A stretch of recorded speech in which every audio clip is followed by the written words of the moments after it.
Hey, this is Africa. I was thinking about what did I want to talk about today? Let's just start there. I wasn't really sure what the hell I wanted to talk about. And then I looked back on my wall and I saw this infographic I created a long time ago, like when I first started coming online and coaching. So it feels like eons ago. Eons ago.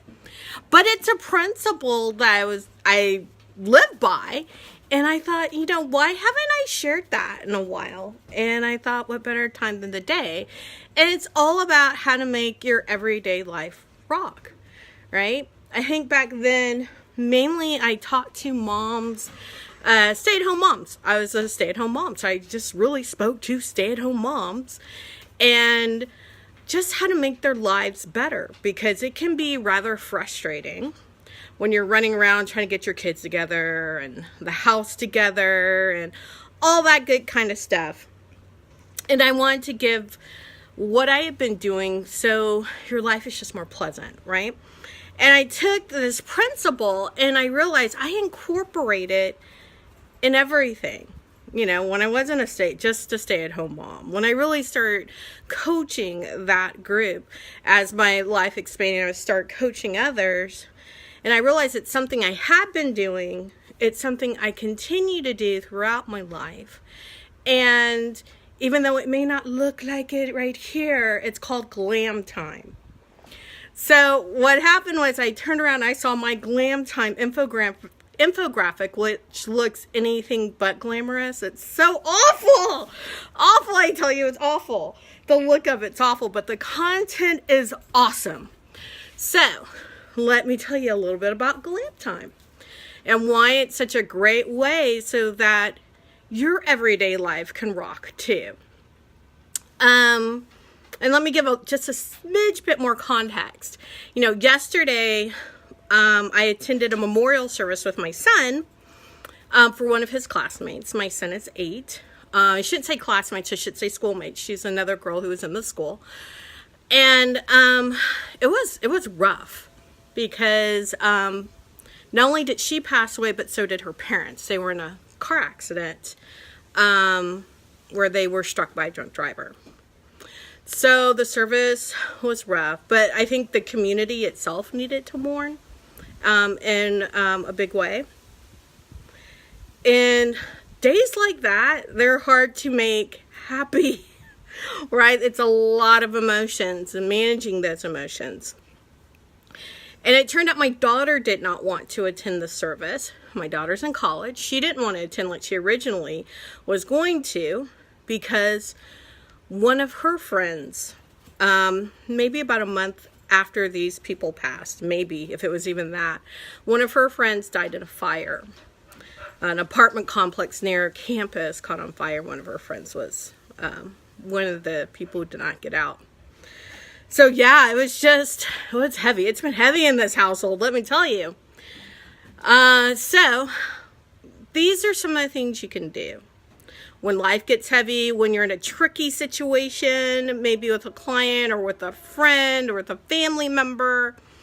Just something so that every day you're getting out of it what you need to. So glam time. The G for glam time stands for gratitude. So ceaseless gratitude. And that is something I have found that really brings a lot of joy into my life. If you've signed up for my, how to journal like a badass, one of the things I talk about in there is making a gratitude list every day. And it helps, it just totally sets a different framework for what it is your day's gonna be like, because you're really looking at it in a different way. You're really seeing the good things in your life and not just all the bad. I'm telling you right now, it's so hot out here. My dog wants to go back inside off the balcony. Oh my goodness, can you believe it? That's how hot it is. It's probably 100 and something. Okay, so the L. The L stands for love. So come from love. If you come from love in everything that you do and all your interactions, People feel that sincerity. They feel that emotion, and they know even if something that you're delivering is stern or, quote, bad, that it's delivered in a way where you're trying to do what's best for them or the situation. And I have to say it like that because not everything loving always feels good, right? I think it does feel good in the end, but it doesn't always feel good in the moment. So you always have to come from love. And the best example I can say is when you're trying to discipline your child, tell them they're doing something wrong. It doesn't sound nice. It probably doesn't feel all that nice in the moment for you, for the kid, anyone involved. But underneath, you'll notice this. When you discipline your kids, you're telling them, hey, you did something wrong, you've got a timeout, or whatever it is that you do, that later they thank you. They thank you for helping them hold a boundary or understanding what they did wrong. And that's super important. And that only happens when you actually come from love. So that's why I always say coming from love isn't always sunshine and rainbows and lollipops and roses. Sometimes it can feel a little thorny. But even those situations, coming from love makes all the difference in the world. All right, now I think we're at the A, which is be authentic. So this really goes back to really learning how to be who you are. And always coming from who you are and not someone else. And that, I think, is a lifelong lesson for most people. You know, we kind of get beaten into conformity, mentally beaten into conformity, sometimes physically. Well, I don't know if we want to go there right now. But being authentic can almost be very dangerous at times. But being authentically you, again, it becomes easier to come from love. It becomes easier to interact. You're not spinning, this web of lies about who you are, or where you came from, or any of that. It's just easier to engage with people and not have to keep up with all the different facades. And trust me, I was a master at facades, right? I was different people. I wore a different face for different people at different times because I thought that would keep me safe. No, be authentic. It's so much easier than you think, even when it's a little uncomfortable initially. Okay, and it makes every day so much easier. All right, I think we're on M, which is flow in the moment. Now, there's this moment. I'm here right now with you. In this moment, we're together. Even if you're watching the replay, right? We are together in this beautiful, beautiful moment. And we're flowing in this moment. And it kind of goes back to this whole concept that I used to teach when I taught at community college. And then it kind of happened. I keep teaching the same concept of be here now.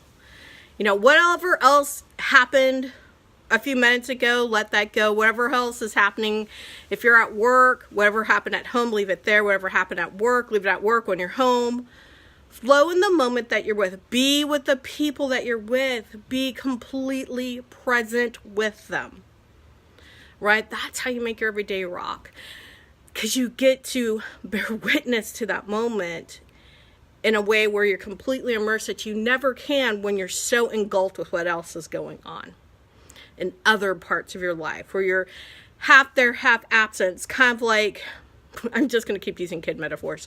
It's kind of like being at a kid's sporting event, like a baseball game. They hit a home run. You missed it because you were kind of like had your head up in the clouds thinking about something else that happened at work. And you missed the whole play because you weren't there in that moment. Flow in the moment. All right, and I did say it was called glam time. So there's that time element. And that's carve out time. Carve out time for what is important to you. So if it's important for you that your house is sparkling clean, carve out time to make that happen and make that your priority, right? This is making time for your priorities. If it's important to you that you cook dinner every evening, carve out that time to do what's necessary to get that dinner on the table. If it's important to you to spend an hour every evening with each child individually, do that. Like, figure out what your priorities really are, what it is that matches up with your values. Carve out the time to make sure that happens. So important. Because trust me, everyone else has an agenda for you. And they have their own set of values. And they're happy to push all of those things on you. And then you don't get the things done that you really wanted to get done. Because you were too busy answering everyone else's call. Okay. So that's what I wanted to talk about today with some glam time. I hope this helps you really take care of yourself so that you can go into overflow and take care of all those other folks I know that you're dying to take care of. All right. Peace, joy, love to you. Bye.